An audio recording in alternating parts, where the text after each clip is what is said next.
It's clear that if, in fact, the decision comes down the way it does and these states impose the limitations they're talking about, it's going to cause a mini revolution. They're going to vote a lot of these folks out of office.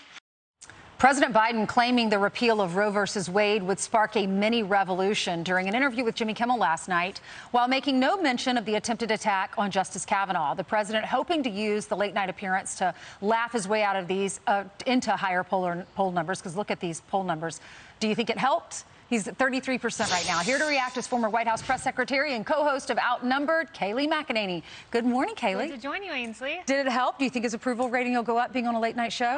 No, not at all. He's trying this effort to be likable because, you know, that's kind of his MO, is being that relatable guy. But it didn't work. I mean, I watched the whole interview. He derided Republicans over and over again. The ultra-right, the far-right, the MAGA crowd, they've become so extreme. There were like 5 or 6 times he said this. Then he blamed the media, which, by the way, he had a private off-the-record on Air Force One where he lambasted the media because they're the ones to blame, not, you know, inflation, baby formula, etc. It was a blame game and a far leftist powwow with his friend Jimmy Kimmel, who kept saying, we as Democrats, we as Democrats. It was like a meeting at the DNC. He goes on the very day that a guy is arrested for trying to get into the neighborhood or the home of Justice Kavanaugh and murder him. He wanted to murder him and then commit suicide. He never mentioned that when he was on the show with Jimmy Kimmel, never condemned it. Yeah. What's your reaction? It's amazing. You know, Ainsley, when I was in the White House, the press played this game where they would say, does President Trump condemn this? And they'd find something, anything. And I would say, yes. In fact, he condemned it yesterday. And they'd say, but what about today? I said, he condemned it today. But you're saying that, not him. But he condemned it yesterday, and here's the statement. Right. This is what they did. It was a shell game. It was a laughing matter to them. But with the president, you know, he has the deputy press secretary condemning it, the press secretary. But where's President Biden? Where's Vice President Kamala Harris? He could walk to the press at any given moment on Air Force One, before Air Force One, getting off on the way into Jimmy Kimmel.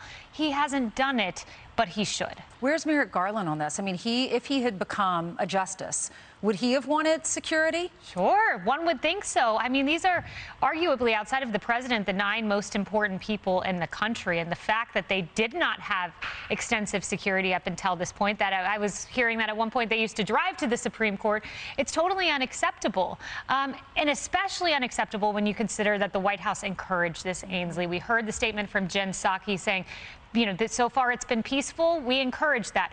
Okay, well, it's illegal. So do you encourage peaceful carjackings? Do you encourage peaceful theft? No, those things are illegal. So is this, 18 U.S.C. 1507. It's just so hypocritical, though. We still don't know who the leaker is.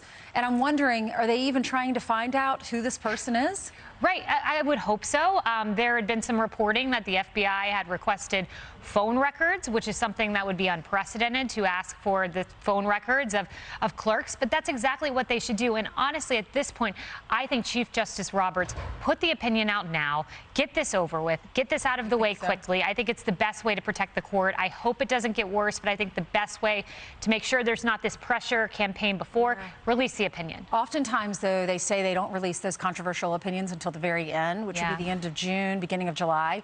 They may decide to release it, and then they get the heck out of Dodge and they go on vacation for 4th of July. Yeah, and I understand that logic, and I believe the Chief Justice is doing what he thinks is best for the court and has that interest in mind. But I do think that the clerk, in my view, it's a clerk that likely leaked it, wanted to leak it in advance, so there would be pressure in advance, so they would change the opinion. Yes. If you release it now, yes. Get out of the way, get out of Dodge, but release it now. I think that's the safest way, but I trust the Chief Justice. Yep. All right, Kayleigh, thank you for coming on. We'll watch you on Outnumbered. Thank you, Ainsley. You're welcome. I'm Steve Ducey. I'm Brian Kilmeade. And I'm Ainsley Earhart. And click here to subscribe to the Fox News YouTube page to catch our hottest interviews and most compelling analysis.